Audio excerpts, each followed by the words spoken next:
A tutti, buon pomeriggio dall'ippodromo Arcoveggio, convegno di domenica 7 aprile, prima corsa riservata ai gentleman, prima delle due corse a loro riservate. Ritirata Birba Piz, restano 10, 1 Callas Griff, 2 Black Beauty Key, 3 Don't Touch B, 4 Diva delle Badie, 5 Troy Holz, 6 Benur Risaia TRGF, seconda linea 7 Citrosodina Oil, 9 Zitrunas, 10 Boreagal, 11 Valdest.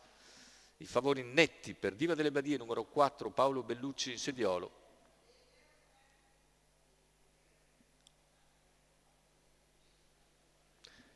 Partenza con alla corda veloce Callas Griff, all'esterno però c'è già Diva delle Badie che attacca, a centropista Benur Risaia che cerca di far partenza, ma rimane confinato molto al largo. Mantiene la testa comunque. Numero Callas 7, Griff, Citrosodina Oil, squalificato. che costringe ad accodarsi in seconda posizione Diva delle Badie. Intanto una squalifica per Citrosodina Oil. Callas Griff ha completato i primi 200 in 14,6. Diva delle Badie si è accodata presto sulla piegata e ora se ne vanno i 400 in 30 secchi. Per corsie esterne invece c'è Troy Holz, terza posizione lungo la corda per Black Beauty Key.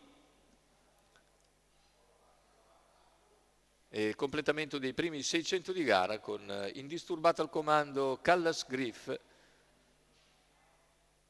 che percorre in 46 i primi 600 metri. Al largo c'è anche Benur Risaia che non aveva trovato posto alla corda, mentre la terza posizione in corda per Black Beauty davanti a Valdest. Se ne vanno gli 800, altro rallentamento parziale in 15,4 ora.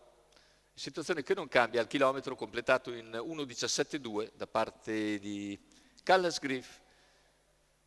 Cerca la terza ruota ora Black Beauty, ma subisce l'anticipo di Diva delle Badie che scatta a 500 dalla conclusione, si porta in breve all'attacco di Callas Griff, 400 all'arrivo con Diva delle Badie che costringe a una secca accelerata Callas Griff. Ora siamo a metà della piegata conclusiva, Callas Griff prova a replicare al fondo di Diva delle Badie che insiste e si avvantaggia all'ingresso addirittura d'arrivo.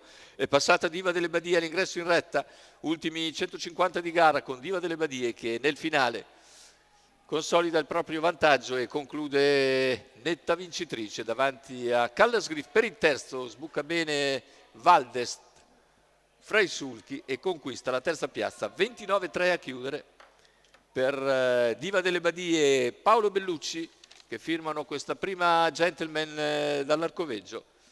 Il training è quello di Gennaro Casillo per la scuderia Le Badie. Andiamo a rivedere il primo piano di Diva delle Badie, nettissimo nei confronti di Callas Griff, mentre per il terzo emerge Valdest.